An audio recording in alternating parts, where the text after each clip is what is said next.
नमस्कार साथियों, मैं engineer Anil Patel, district electoral task force सभी दोस्तों का स्वागत करता हूं।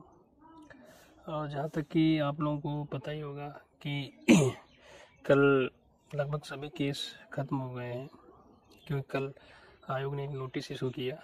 उसके तहत जो अभी उज्ज्वला का सुप्रीम कोर्ट ऑर्डर का जो डिसीजन आया था उसके रिगार्डिंग आंसर की में संशोधन हुआ है। और जो सोलर वाला प्रश्न जो हाई कोर्ट डबल बेंच में चल रहा था, जिसकी तारीख 11 दिसंबर लगी थी, उसके भी आंसर में संशोधन आयोग ने कर दिया है। क्योंकि आप सभी लोगों को पता होगा कि सोलर वाला जो प्रश्न है वही एक विवादित प्रश्न रह गया था। उसके अलावा सब कुछ खत्म हो गया था।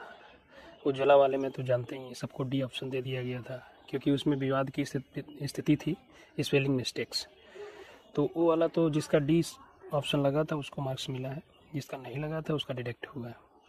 लेकिन ये सोलर वाला जो क्वेश्चन है इसी का पेंच था, ये भी कल सॉर्ट आउट हो गया। आयोग ने बहुत अच्छा डिसीजन लिया है क्योंकि इसमें 45% सब्सिडी और 30% दोनों ऑप्शन सही थे। अब अगर 45% वालों को देता मार्क्स तो 30% वालों को प्रॉब्लम होती, 30% वालों को देता तो 45% वालों को प्रॉब्लम होती। अब दोनों ऑप्शन सही मान नहीं सकते, क्योंकि मल्टीपल चॉइस क्वेश्चन में ऑप्शन एक ही सही होगा।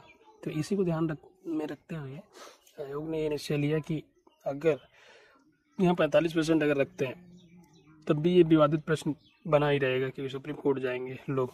45% अगर करेंगे 30% वाले जाएंगे, 30% का डिसीजन देंगे तो मतलब संशोधन करेंगे तो 45 वाले जाएंगे। इसलिए ऐसा करते हैं कि सबको फुल मार्क्स दे देते हैं, झंझट ही खत्म हो गया। और ये बहुत अच्छा कदम है। यहाँ पे बहुत लोगों को दुख भी हुआ होगा, क्योंकि जिनका भी 45% सही था उन लोगों को कुछ भी इस संशोधन से नंबर नहीं मिला, लेकिन जिनका गलत था और उनको तो सबसे ज़्यादा फ़ायदा हुआ है। और जिन्होंने अटेम्प्ट भी नहीं किया उनको भी 1 नंबर मिल गया है, तो बहुत अच्छी बात है। फिर भी आयोग के इस फैसले को सभी को मानना चाहिए। हमारा भी व्यक्तिगत विचार है कि कोई भी विवाद हो, विवाद खत्म होना चाहिए, क्योंकि ऐसे तो विवाद चलता रहेगा तो ये भर्ती का भरता बन जाएगा, लेकिन कभी पूरी नहीं हो पाएगी। सबको ध्यान में रखते हुए ये फैसला लिया गया है।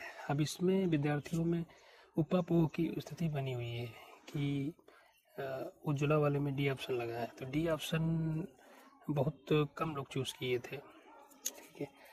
और सोलर वाले में सबको मिल गया है। लड़कों में उपापोह की स्थिति इसलिए बनी हुई है कि कटाव पे इसका फ़र्क पड़ेगा कि नहीं पड़ेगा। तो जहाँ तक मेरा विचार है कि कटाव पे कोई बहुत बड़ा इम्पैक्ट नहीं पड़ेगा, क्योंकि देखिए सोलर वाले में सबको मार्क्स दे दिया गया है। जो अटेम्प्ट किया है उसको छोड़ के, जो सही अटेम्प्ट किया है उसको छोड़ के उसको नहीं फ़ायदा हुआ है।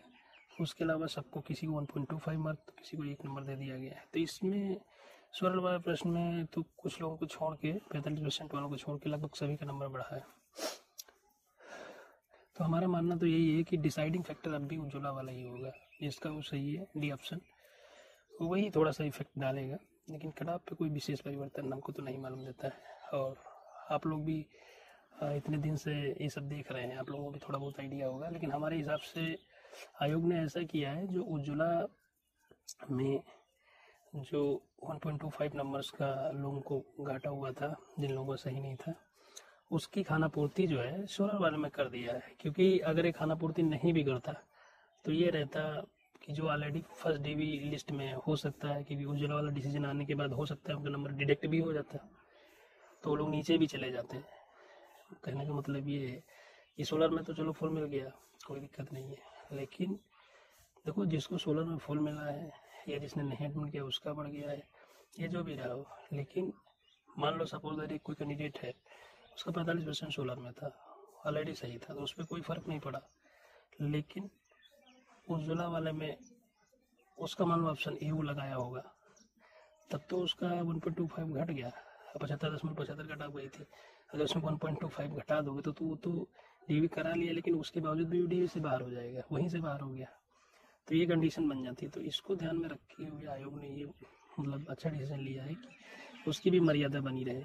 और अब सभी लोगों को ये भी बताया कि अब 3rd लिस्ट आने वाली है। 3rd लिस्ट वही उन्हीं लोगों को सिर्फ आएगी, क्योंकि जितनी 27,000 समथिंग जो पहली लिस्ट में आया है जो रिजल्ट, और जो दूसरी लिस्ट में जो 800 समथिंग जो आया है रिजल्ट, इन दोनों में ऐसा कोई ज़रूरी नहीं कि ऑप्शन डी वाले उज्ज्वला वाले और सोलर वाले नहीं होंगे, दोनों होंगे। लेकिन कुछ जो बिल्कुल बॉर्डर पे होंगे, जैसे 75.75 अगर जनरल एंड ओबीसी वाले कैंडिडेट हैं, वो अगर 75.75 पे हैं और उनमें उनके मार्क्स में बढ़ोतरी हुई है, तो कुछ तो ऑलरेडी कंसीडर्ड हैं इस लिस्ट में। फॉर एग्जांपल मैं ही हूँ और भी बहुत से लोग। लेकिन जो बिल्कुल बॉर्डर पे किसी कारणवश वो डीबी से वंचित रह गए थे, उन लोगों को मौका मिल सकता है, तो वो लोग आएंगे। तो उनकी एक लिस्ट शायद 2-3 दिन में आ जानी चाहिए, क्योंकि पॉसिबिलिटीज़ यही बन रही है कि शासन का लक्ष्य है मिशन रोजगार के तहत कि जल्द जल्दी इसको फाइनल कराना इस भर्ती को, क्योंकि इसका दबाव बहुत ज़्यादा है सीएम ऑफिस का, राजस्व परिषद का, लेखपाल संघ का। वैसे भी अखबार में भी आजकल आप लोगों ने देखा होगा कि वही लास्ट वीक ऑफ दिसंबर से लगा के फर्स्ट वीक ऑफ जनवरी 2024 रिजल्ट का फाइनल टारगेट रखे हैं देने का। और इसी के साथ मैं अपनी वाणी को विराम देता हूँ। धन्यवाद।